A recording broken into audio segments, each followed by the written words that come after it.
Good evening, sir. Good Sorry, evening, I'm yeah. sorry I'm late. I've got rather a tough schedule at the moment. Which, Yes, well, I'm sure you can understand. Well, yes. I've obviously, made myself at home here. You can see the little well, that's good. hammock I've put up You've there. got lots of time, and I haven't because I'm quite busy. And Right, I thought I've got we'd quite a lot of start- important things to do. Yes, I thought Which we'd it must be start rather on nice my- not having important things to do and generally having a lot of time to fritter away. Yes, I enjoy. Sorry, you were saying? I was just saying that today we could start on the subject which we mentioned last week. We didn't get around to, which was the beekeeping.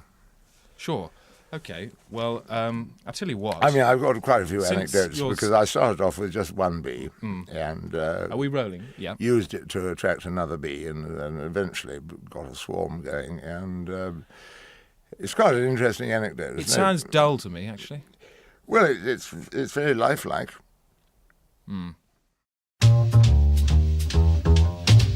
Hey baby, I hear the blues are calling. Tossed salads and scrambled eggs, quite stylish. And maybe I seem a bit confused. Yeah, maybe, but I got you pegged. But I don't know what to do with those tossed salads and scrambled eggs. They're calling again. Scrambled eggs all over my face. In your address to the Royal Society tomorrow, you intend to reveal the fossilised remains of the infant Christ. How do you feel that will go down? Well, it is a remarkable discovery. A group of us were up in the Promised Land, as I believe it was called, and we were just rooting around for some sticks to start a fire with.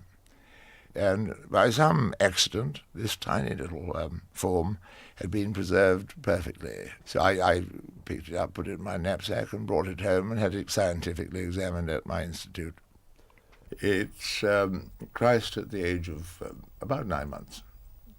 Just beginning to walk, more crawling than walking, crawling across the desert in search of followers, really. And then, of course, he died. So what are the implications, then, if Christ was fossilised when he was that small? He was practicing resurrection. Because if you're going to resurrect yourself in front of thousands of people and found a whole religion on it, you don't want to make a cock-up, do you? So from a very early age, he was dropping dead and resurrecting himself. There's probably thousands and thousands of bodies of Jesus, and this is just the youngest one. A series of larvae? Almost, yes, pupae. In fact, he never really got it right at the end. I mean, it's not as if he was pronounced dead on the cross and then flew up and flapped his wings and said, "Hello, boys." He did it rather complicated way. He had to be put in a cave or boulder, put in front of it. I mean, Paul Daniels could do that. But so I think he never really quite got the hang of it. Could you tell how quickly these practice resurrections happened? It took about 6 months. He died, as planned. Then, just as he was passing away, he suddenly forgot how to do it. But instinct carried him through, and gradually he resurrected himself.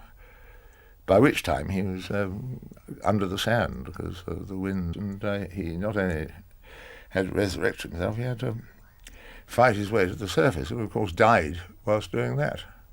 Suffocation. He was smothered by sand, so he died again. And there's some controversy about whether my tiny Christ is in fact the 9-month-old TC or the 9.5-month.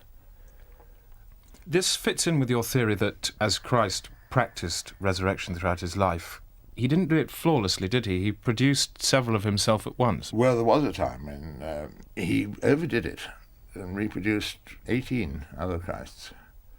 So he had to wipe out 17 of them. But he had to stop them resurrecting themselves once they'd done it. Yes, he had to keep them underwater. I think Paul mentions it in passing